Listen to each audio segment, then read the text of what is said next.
Welcome to the 27th episode of the English Sovereigns podcast series. We are nearly halfway there.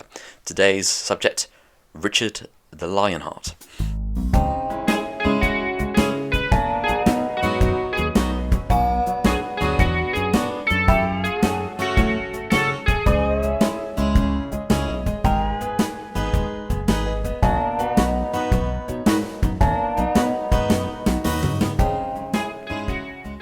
Richard was king for 10 years, between 1189 and 1199. He is actually best known by his epithet, the Lionheart, rather than his regular number, which is what most monarchs are remembered by. Richard would be Richard I, of course.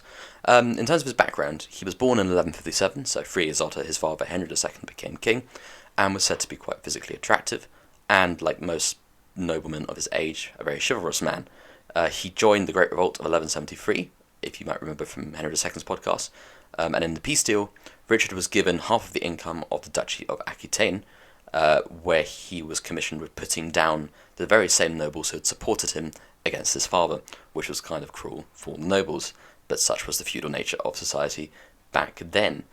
This new peace deal for Richard enabled him to gain his own power base, from which he was able to challenge Henry in 1189 with the help of the new French King Philip II, which precipitated Henry II's death and Richard's accession to the throne. So Richard had a very good rapport with King Philip II, and they decided to go on crusade together, namely the Third Crusade, in 1189 itself. Saladin had retaken Jerusalem off the Christians, so there was, I suppose, from their point of view, a good cause for Christianity to take back control of Jerusalem. So they tried to do that, and they were actually quite successful in their endeavour. So, despite the fact they extracted a lot of wealth from England and the various other nations of the Angevin Empire to go on crusade, they were actually quite successful. They occupied Sicily, declaring Richard's nephew as the heir to the Sicilian king. They conquered Cyprus, which meant that it stayed in Christian hands until 1572, and I think, I might be wrong, but Richard was the first Lord of Cyprus, and of course England, or Britain rather, would get Cyprus back in, I think, the Victorian era, but we'll get onto that when it happens.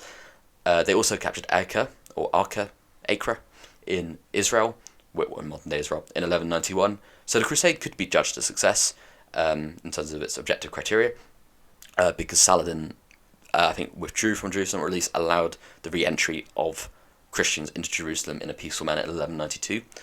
But from there, it went downhill for Richard, because when he tried to return to England, he was shipwrecked, and then he was captured by Leopold of Austria, and then handed over to Henry VI, the Holy Roman Emperor.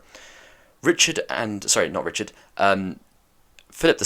and John, who was Henry II's last son, were working together, colluding to make sure Richard stayed in captivity, and in quite bad conditions as well, especially not befitting for an English monarch, or even any monarch for that matter.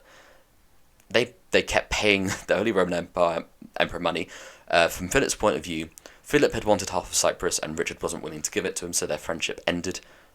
And John liked the fact that Richard was on the other side of the then known world, whilst John could basically go and rule England. And they wanted it to remain that way. But eventually, it cost about 150 marks to release Richard, and this was eventually paid. And when John and Philip realised that Richard was coming straight back to, potentially punish John, or at least, declare war on France, as English kings like to do, they decided to rebel together. And this rebellion, or arguably civil war, depends on your point of view, lasted from 1194 to 1198. It was in a battle in 1198 where Richard adopted the current motto of the British Crown, I believe, or its very renowned constitutional term or slogan in England called Dieu et mon droit, which means God and my right. As I said, still used today. He beat Philip and pacified John by declaring him his heir. So John got a very good deal out of it. Loads of people died for him, and he still got made the heir to the throne. So that was quite useful for him. However, Richard died of a crossbow bolt when I think he was trying to put down a rebellion in one of his realms in France, and the wound became gangrenous. It's quite a sad story, actually. He actually forgave and paid the man who shot him, but as soon as Richard died, one of the noblemen decided to hang him, so that didn't end up too well for the crossbow bolt man. So there you go. In terms of his legacy, he was clearly quite a gallant and splendid soldier, a very effective military leader. He achieved his aims with the Crusades at the very least, although it obviously cost a lot of money. He only spent 6 months of his reign in England, which I think lends itself to my thesis, which I think will persist up to Henry V, from at least William the Conqueror to Henry V, where it's these people were the kings of England, but they were not English kings, which may sound like I'm splitting hairs, but by that I mean, yes, they were kings of England in an official sense. They had been crowned, but they didn't see themselves as English. They saw themselves as Angevin or French or Norman. England was just like another domain in the empire.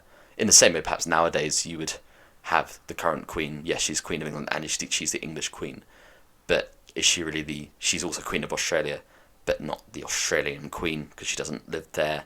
She, is so far away, of course, to travel. So that's what I mean by that. The Robin Hood folklore actually began in the reign of King Richard because John was in charge, and John, of course, very well known for having a regime of high taxes, which the Sheriff of Nottingham enforced. So that was that too. History has looked quite badly on Richard. Even though he decided to go and fight the Crusades on behalf of the church, it was also for his own personal prestige, but he taxed the clergy when the clergy were considered to be tax exempt, because, it wasn't until obviously the reign of Henry VIII that, the church kind of got really badly scrutinised. So the history books haven't been the kindest, because obviously, as I've said many times before, the church wrote the history books. So apart from that, that is the 10-year reign of King Richard the Lionheart. There's one other thing. Lionheart itself. You might know that the song, the World Cup song that England sings, "Football's Coming Home," 3 lions on the shirt. 3 lions comes from Richard, who adopted the 3 lions as his personal banner and herald in the Crusades. So that is why we have the song 3 Lions. Not obviously written for Richard the First, but that is it. And Lionheart means basically he was, very noble, very gallant, and very, very brave and courageous in fighting. So take what you will from that. I'll see you for episode 28 with Richard's brother, and probably one of the worst kings of England, John